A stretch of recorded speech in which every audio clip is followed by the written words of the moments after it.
Sales teams have never had more tools, data, or more AI, and yet for many organizations, the real problem has not gone away. Sellers are getting faster without necessarily getting better. Training happens, execution fades under pressure, and too often leaders are still measuring activity instead of real impact. And this is why this conversation matters. I recently read The Era of Precision Growth in B2B, uh, basically the 2026 growth imperatives created with leaders and by leaders across Trilliad, Sandler, and Sercante. And one idea really stood out to me. Last year was the year of efficiency, but this year is the year of effectiveness. And this is exactly why I reached out to the person who wrote this sentence, Seth Marrs. And this is why I'm really glad to have him on the show today. Seth, nice to meet you. It's great to have you here. Yeah, thank you for having me. Looking forward to the conversation. Thank you for accepting the invitation. And I know pretty much 95% of my audience knows who you are. But if you want to share a quick introduction about yourself for the remaining 5%, that would be great. Yeah, so I'm currently the Chief Strategy Officer at Sandler. My responsibilities are to look at the market, understand what's going on, and try to figure out how to help sellers improve, grow the way Sandler has for years, but using modern technology and tools. I'm a part of a wider company called Trilliad, as you mentioned, and this was one of the main reasons why I wanted to come to Sandler. Trilliad's a growth services organization, which is basically built to help companies, help B2B organizations support sales, marketing, and customer success, and to help them grow. So I get the opportunity to work with sales like I have my whole career, but also I've worked with marketing and customer success in the past too. So it allows for kind of an expanded viewpoint on how to help B2B organizations grow, improve, become more efficient. So that's what I've been doing. I've been a practitioner for 20 plus years. I was at Forrester for 6 years, worked across a whole bunch of different industries and companies of different sizes. So a little bit about me. Thank you so much. And the reason why I reached out to you is because of the recent report I was talking about, the 2026 growth imperatives. Brilliant report, really rich in insights. For the audience, if you aim at reading it in one day, you better try to figure out how to break it down because it's really rich of insights and things to apply. Now, before we get into some of the ideas that I found more interesting for me and my audience, I'd love to start here. What was the main ambition behind this report? And what were you hoping as an organization revenue leaders will take away from it? Yeah, so every year, like one thing that's really critical to Trilliad is that we are constantly looking for new ways to help our clients grow, improve, all of those things. So we spend time looking at the market. Where is it going? I mean, the way that our strategy team is built, the way that we look at things.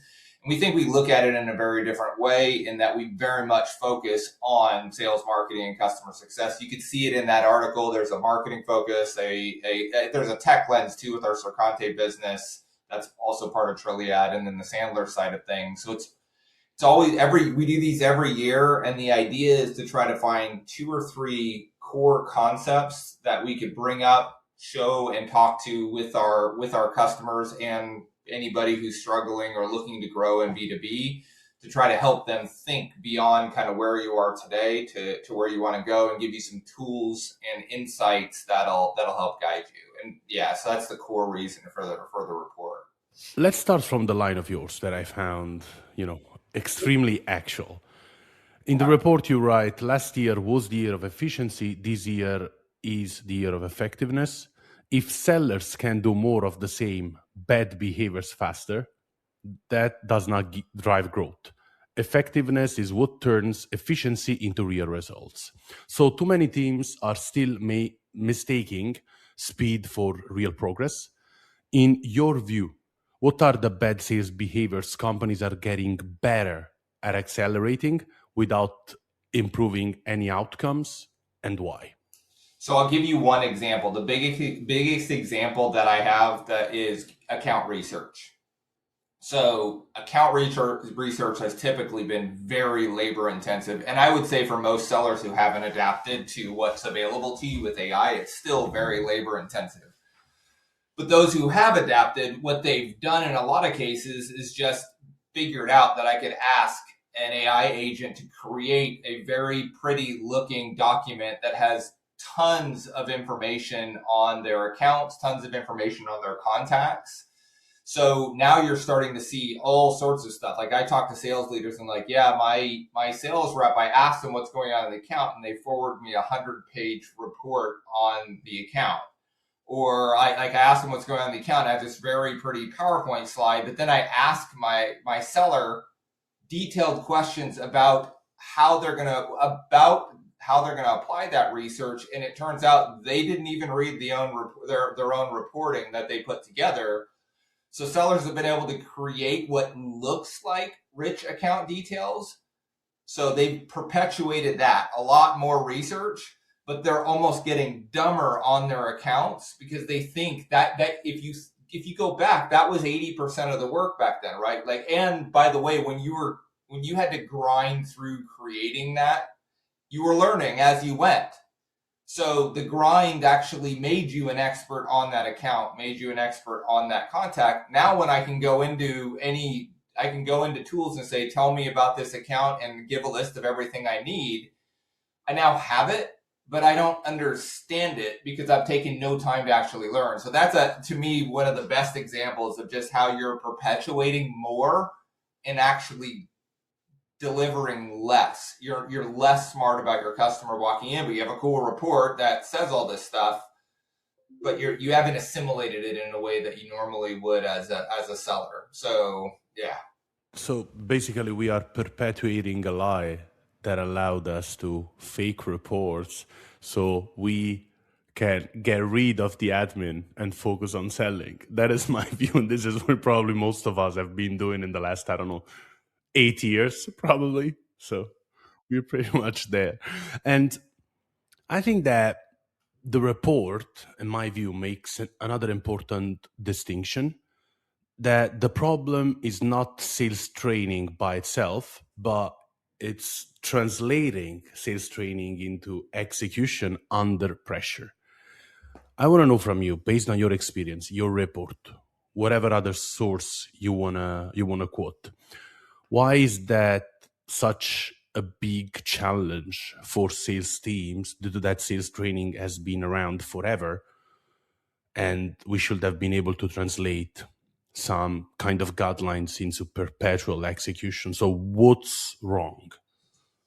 I mean, the biggest thing is there haven't been great tools to judge you in the real time outside of I'm a sales leader and I go sit on a call or I go sit in your meeting, do ride-alongs with you, or I'm listening to a call. So those were kind of the tools that people were using.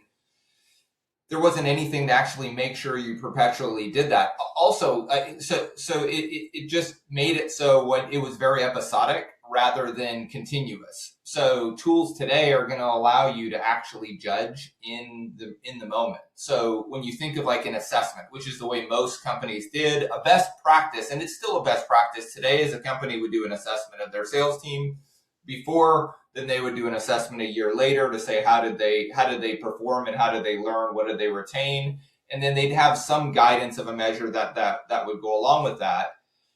That has never, while it was the best we had, it has never really worked. What's available to us today is the ability to progressively monitor what's going on and intervene. Like there's never been an opportunity to have more data and insights available for a manager and a seller to learn, grow, and retain the training that they have. The hard part is just getting out of the way of this is the way it's always been. But like that to me is the biggest thing. So it's all about how AI will support this kind of shift in function. And a question related to this point, how do you see the manager's capabilities evolving according to this new shift towards, embracing AI for constant monitoring of the seller performance? And how do you see the seller doing pretty much the opposite? I think the manager's job will change significantly more than the seller's job. So imagine if you're in that environment that I just talked about, you have a dearth of information. You have very little contact with your sellers. So you only can really judge them on results and then the time you spend with them. So you may see 10 to 15% of what they're doing. So when you meet with them, you tell them everything they're doing right and everything they're doing wrong, and you try to pack all of that into that little bit of information based on that little bit of information that you have.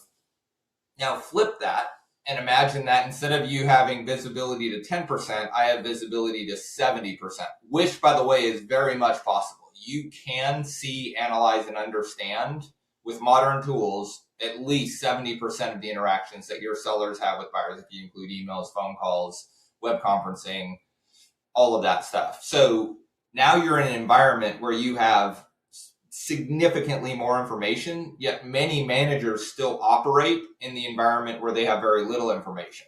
So what needs to switch is you need to understand you have that information and stop trying to consume it all. Use tools to be able to tell you the things that you need to work on with your seller, and you'll get tons of it. Also, you need to become a lot pickier about what you coach on. So instead of coaching every little detail, you need to coach the things that are going to have the biggest impact. You need to look at things from a perspective of, I'm going to look for the areas in a call that have the biggest impact and go have those surface to me.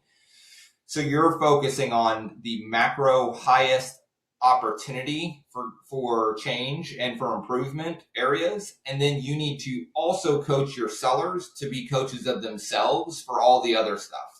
So there are things that are important, but take time to learn and aren't critical.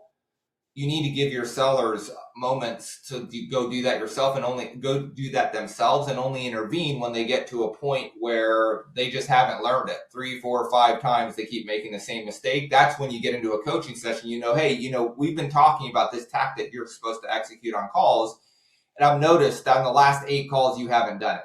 That's when a manager would intervene. Whereas in the past, you would depend on maybe being in one of those calls or listening to one of those calls. Now you'll have it all. So as a manager, you have to be very strategic around how you coach. And then you have to impart coaching skills on your sellers to allow them to coach themselves in a way that allows you to do more. And that's very different than a world where you have very little information. Now you have so much. If you try to do the same thing, you'll end up wasting a lot of time. Building on that, let me share with you another idea, or let's say more than idea, another kind of topic of the report that I personally loved. So the report says another, let's say, punctual thing about the personalized development at scale, okay? So if the DK is different for every seller, then the generic enablement becomes part of the problem, as you said. So how do you scale personalized development without creating an absurd complexity that becomes unmanageable? So the first thing you have to break up is where personalization happens and how it happens, in my mind. So a lot of people, when they think personalization, they think in the classroom setting. Like when I go do training, I'm in the room, I want it personalized so every individual learner is learning at their own pace. That has not been solved. It won't be solved. And I would argue that there's no reason to solve it. So the way that I believe it will go, and the way that it should be, is you use those in-person classes to standardize around the common concepts that work just fundamentally for sales. It also brings your sales team together with a common language. It allows for a lot of different stuff. Now, the way that personalization will work in those environments, it'll be much more around how do I facilitate the best experience for a group, rather than how do I make seller A better than seller B better. Like, how do I train seller A, B, and C in very personalized ways? But if I look at it and I go, okay, I've evaluated, I've baselined this group, and I know we have 4 tables, and these 4 tables, these are the 4 best sellers. I'm going to move them and have them at each of the 4 tables. So you have someone who knows who's further along than other people that can help. And I know who I'm going to call on and who I'm not going to call on. All of those types of things are where personalization, I think, can be brought to life in the classroom and make that experience much better. Also, if you're using this stuff right and you do like a reassess right after, you can also understand, are the facilitators doing a good job? And if not, how do you fix them? And then also, are skills landing or not landing in the way you're teaching them? And if not, how do you adjust them? And then over time, if you're doing this really well, you'll be able to see which skills have the most impact, and then you can adjust there. So in the classroom, there's tons of ways to personalize, but it wouldn't be the foundational, like I'm personalizing for a learner. The way it turns to personalization for me in with using these types of tools, AI and such, is when you're out of the classroom. Now you're on your own. You're going about your daily work and you're monitoring that. That's where things get very personalized, and also where coaching becomes absolutely critical, because the macro concept, getting that to be understood, is really, really important. But it is really hard to take that concept and ingrain it into an individual seller, especially an experienced one that's been selling for years. So that's where personalization happens, is after the call. And what's been very hard for sales leaders is they never have the information to truly know what that is. So they have no choice but to just kind of give macro assessments of how I think you're doing based on the limited information we were talking about before. Now I can see everything. I can coach much deeper. So that sales manager needs to be hyper personalized while after the training. That's where things really get interesting. The other thing that we're seeing too in our data as we're evaluating this stuff, when we do training, the training goes up right after and then drops right back to normal after that. And mostly because sellers are so used to doing training for training's sake. They're like, okay, they're implementing this. I need to do the training, go through it. They've never been held accountable to actually executing the training because that hasn't been available. So they just kind of revert back to the same old stuff they did before, and you don't get the value of the investment of a really strong approach. So there's this huge opportunity for coaching and personalizing your methodology to the individual sellers post-training. That's going to be an unlock with AI, where you're actually going to be able to say, I'm watching you on, because if you think about what happens, like sellers will go, yeah, I understand it. And actually, if you ask them, they will be able to repeat the concepts. You go, yeah, that person really does seem to have an understanding of this, but then you listen to them on calls and they don't execute it. So if you could flip that and go, you're not executing this, and I have data to show you're basically no better than you were before training. We've got to find a way to fix that. And now you start leveling people up, and the investment in training becomes something that will build over time rather than ebb over time, which is what mostly happens today in training. I do it. Pop mostly due to enthusiasm, and then they all forget. Some people embrace it and do well, others don't, and just kind of revert to the mean. That's what's available to us today, is really understand, are you actually engaging with it? Are you actually using this significant investment we've made in you to be better, or are you just kind of just placating the company and then going back to what you always did? That's big for companies, and it's going to be a rude awakening to sellers. A rude awakening may be wrong. It'll be a change for sellers, because they're going to realize, wait, I'm actually supposed to learn and apply this, versus I just need to tell my manager how great the training was and go back to doing the same old stuff that I've been doing before. No, that makes sense. And let's now go to the main, let's say, what was the most fascinating topic for me, honestly, among all.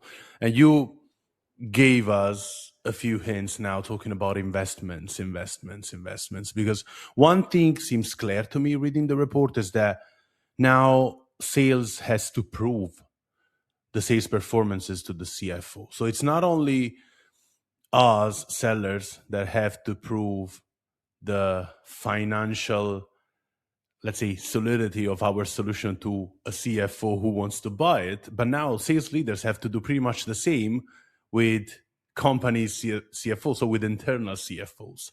And the question is, once you start personalizing like these development, reinforcing the personalization at scale, the next big question is, how do you prove that any of these is actually driving a business impact? So I'm a sales leader. If I want to move this conversation from, okay, my team joined the training, so the participation, to the contribution to the business, what should they be really measuring and what they should avoid measuring in your view?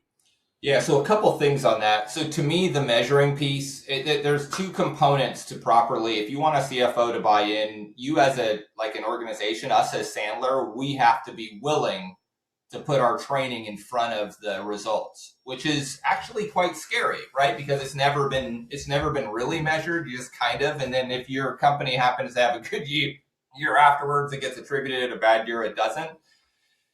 The things that we're looking at is, we talked about this already, AI giving me personalization so I can see the adoption level of every seller in that group. So now I know seller A through Z, how they're adopting what we're doing. And then the other piece, which you mentioned, is you have to have a measure that you can rely on. For us, it's revenue per rep.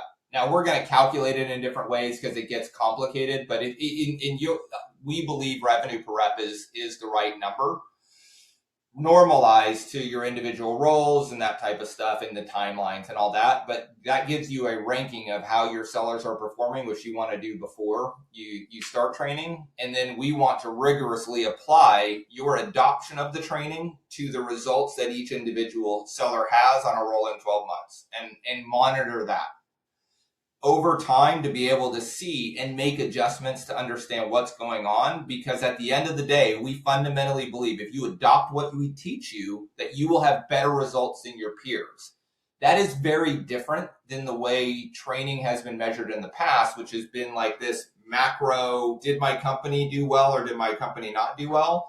We're trying to take it down another level so I can see individual sellers and I can say, these are people who really adopted this and look at their improvement. These are the people who didn't adopt it and look at that. We didn't expect them to get any better. So they don't matter. So we'll have different results at a layer deeper because of this technology, which is super exciting. And it's the reason why I believe why the effectiveness area will finally be something that you can measure in ROI, and it never really has been before. It's been kind of a core belief as a salesperson, if you train, you're going to get better. It's kind of if you build it, they will come type thing. And it's worked enough that they've been able to sell it, but now you're going to actually be able to see tangible results. You talked about other measures. I'll tell you one measure that I think is an absolute, what you don't want to have as a measure is a measure that has additional variables that are outside of your control. Every measure for a seller is going to have those variables, but the one that is used the most, that has the biggest rogue variable in it, is quota attainment. The reason why quota attainment is so bad is because it's so dependent on quotas. And quotas are some of the most poorly manufactured numbers, usually based on unrealistic expectations that we're never going to hit anyway. For most companies, there is very little rigor put into it. And even companies who have rigor end up having that blown up based on the top-down, bottom-up process of organizations who are being told you have to hit some mystical number and then draw that to the number that your company thinks they could hit. And there's this battle that always happens where the bottom up number gets underserved and the top down number gets overinflated. And when it comes to investors, they like the top down number much better than the bottom up number. So you always end up higher. That's where overassignment comes in. That's where a lot of stuff comes in that makes that number too big and just not reflective of reality. And there's all sorts of other biases that go into it. So using a number like that is a really tragic way. Profitability is another one in most companies that is just bad, because most organizations struggle to be able to take margins and apply them to an individual seller effectively. So while in practice it sounds great, I can't get my margins to an individual deal.